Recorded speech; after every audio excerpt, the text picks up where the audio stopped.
Welcome to All About Medieval Times. Today, we're diving into a topic that might make you rethink your next meal. What medieval food was really like. Forget the romanticized feasts you see in movies. Medieval cuisine was weird, wild, and sometimes downright disgusting. Stick around because by the end of this video, in the Middle Ages, food wasn't just about survival. It was a reflection of social status, religion, and even medicine. But what did people actually eat? Was it all roasted meat and giant turkey legs? Not quite. Let's break it down. First, it's important to understand that medieval diets varied greatly depending on who you were. Nobles ate very differently from peasants, and what was considered a delicacy back then might make you gag today. So, let's start with the basics. What was on the menu? For peasants, food was simple and often monotonous. Their diet was based on what they could grow or afford, which meant a lot of bread, porridge, and vegetables. Imagine eating the same thing every day. A thick, grainy bread called maslin, made from barley and rye, or a bland porridge called pottage. Meat was a rare luxury, reserved for special occasions. But here's the kicker, their bread wasn't exactly fresh. It was often stale or mixed with cheaper grains, and sometimes even sawdust. Peasants also relied heavily on legumes like beans and lentils, which were cheap and filling. And if they were lucky, they might have a small garden with herbs and vegetables like onions, leeks, and cabbage. Now, let's talk about the nobles. Their meals were a stark contrast to the peasants' humble fare. Think roasted meats, exotic spices, and elaborate dishes designed to impress. Nobles loved their meat, beef, pork, venison, and even swan or peacock. But here's the twist, they didn't just eat the meat. They turned it into a spectacle. Imagine a roasted peacock served with its feathers reattached, or a pie filled with live birds that would fly out when cut open. Yes, that actually happened. Spices were a huge deal for the nobility.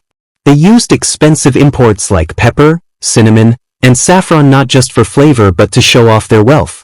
But here's something you won't believe. They often used so many spices that the food was overpowering. Subtlety was not their strong suit. Now let's get to the weird stuff. Medieval food wasn't just about survival or showing off. It was also about creativity, even if that creativity was questionable. Cockentrice, a Frankenstein-like dish made by sewing together a pig and a chicken. Hippocras, a spiced wine that was both a drink and a digestive aid. Live fish jelly, fish served in a gelatinous mold, sometimes still moving. Black pudding, a sausage made from blood, fat, and oats. Roasted beaver tail, considered a fish by the church, so it was eaten during Lent. Gross, right? But wait, it gets worse.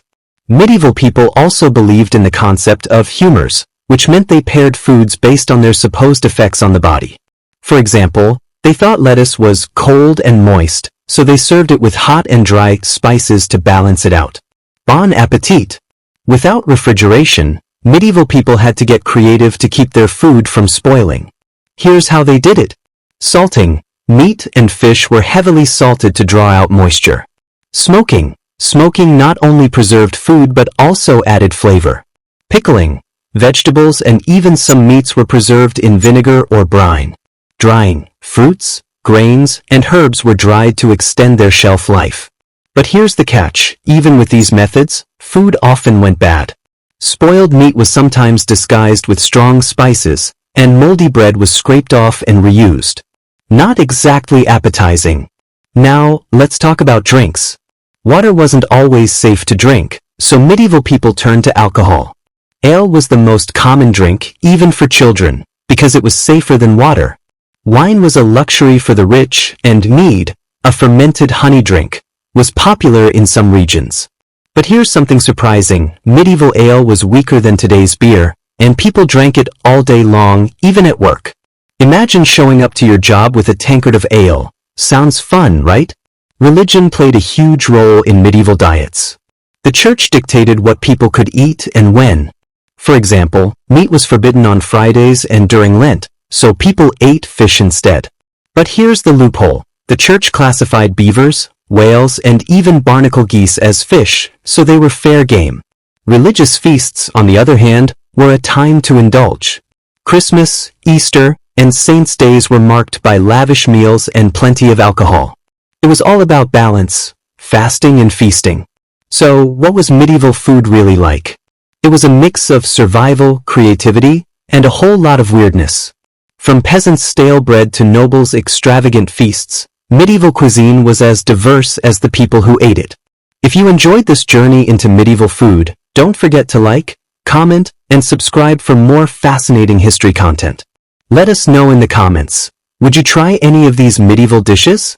Thanks for watching, and I'll see you in the next video.